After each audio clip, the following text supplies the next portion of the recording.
ng kabataan. Tahimik muna. Pakinggan niyo ang tibok ng puso ng kabataan. Sa bawat pintig may kwento, sa bawat hinga may pangarap at sigaw. At ngayon, hayaan niyong marinig ninyo ang tinig na matagal nang gustong marinig.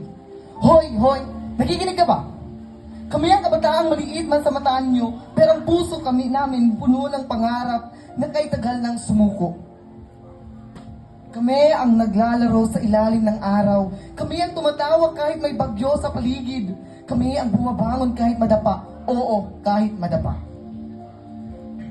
Kami ang sigaw sa bawat silid-aralan, kwento sa playground, sa bawat halakak, sa bawat tawanan.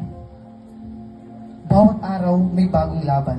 Bawat pagkadapa may araw na hawak sa kamay. Minsan tama, minsan mali, pero patuloy sa daan. Kami ang kabataang may tapang kahit mundo'y parang bagyong sumasayaw.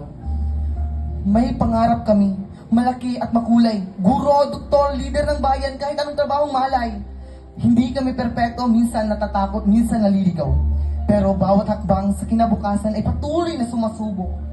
Pero sandali, pakinggan niyo rin ang hinaing ng puso. Hindi lang saya kundi kwento ng luha at pangarap naglalaho. Sabi nila, kabataan, kabataan ang pag-asa ng bayan. Pero bakit may ilan? Nasa gilid, naliligaw sa maling daan. May humahawak sa sigarilyo, sa bote ng alak. Akala'y doon matatagpo ng saya. Pero ang bukas unti-unting nawawala sa dilim at wakas.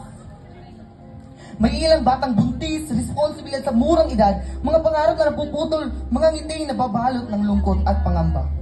At oo, maraming bakla dito. Maraming kabataang gustong ipakita ang tunay ng sarili sa mundo. Pero natatakot. Natatakot na hindi tanggapin. Natatakot na hindi mahalin. Pero bakit? Bakit kailangan itago ang sarili? Ang kabataan, babae man o lalaki o anumang pagkakilanlan, ay may karapatang mangarap, mabuhay at mahalin ang sarili. Ito ay laban namin, laban para sa gender equality, laban sa kontra teenager pregnancy, laban kontra pananay-garilyo at pag-iinom ng minor de edad. Para sa kinabukasan, para sa bawat pangarap, kami ang kabataan hindi perpekto, pero handang magbago, handang tumulong, hindi susuko. Kami ang boses na tahimik, kami ang lakas ng natatakot na hindi marinig. Sa bawat isa may liwanag na hindi dapat mawala. Liwanag na kaya baguhin ang mundo kahit paunti-unting, kahit dahan-dahan. Kaya tumayo ka. Kabataang naliligaw, bumalik sa landas. Huwag matakot, huwag mawalan ng pangarap.